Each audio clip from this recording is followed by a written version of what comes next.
हज़रत मौलाना अली मियां नदवी अलैहि रहमा अपनी ज़िंदगी के आखिरी सालों में आम तौर से अपनी तकरीरों में ये बात कहा करते थे कि मुझसे अगर कहा जाए कि एक बोर्ड तैयार किया गया है, एक इश्तिहार बनाया गया है, एक पोस्टर तैयार है और उस पोस्टर में सिर्फ एक जुमला लिखने की जगह खाली है, सिर्फ एक जुमला लिख सकते हैं, आप बताएं क्या लिखा जाए? तो मौलाना कहा करते थे कि मैं ये कहूँगा कि उसमें लिख दिया जाए कि हर वालिद अपनी औलाद से ज़रूर पूछे मा ताबुदून मिन बादी, कि मेरे बाद किसकी इबादत करोगे। औलाद की फिक्र होना इंतहाई ज़रूरी है, और ख़ास तौर से उस माहौल में, उस मुल्क में जिस मुल्क में हम और आप रह रहे हैं, जहाँ हुकूमत ने सूर्य नमस्कार का नारा लगाया है कि स्कूल में जो भी पढ़ने वाले हैं वो जब स्कूल आएंगे, जिस तरह तराना होता है, तराना में सूर्य नमस्कार यानी सूरज को प्रणाम किया जाएगा।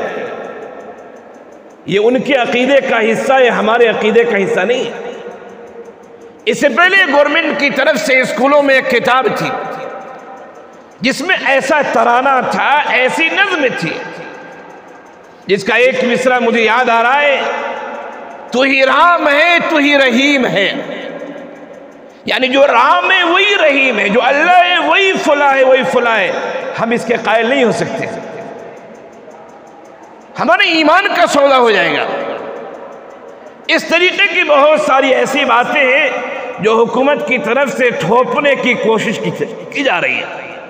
उस मुल्क में जो मुल्क सेकुलर है, उस मुल्क में जहाँ सबको रहने का हक है, ऐसे माहौल में अगर हमने अपनी औलाद की फिक्र नहीं की,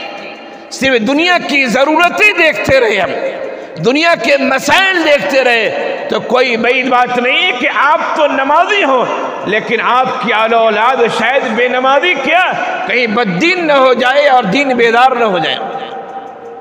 और ऐसा होने में कोई बहुत देर नहीं लगती है, मिनटों और सेकंडों की बात होती है, और माहौल से ऐसा होता है। हम देख रहे हैं कितने ऐसे घराने हैं कि वालिदैन दीनदार हैं लेकिन उनका बच्चा स्कूल और कॉलेज में पढ़ता है, उनकी बच्चियां स्कूल और कॉलेज में पढ़ती हैं, ऐसी बातें उनकी औलाद करती है जो दीन से बिल्कुल ताल्लुक नहीं है।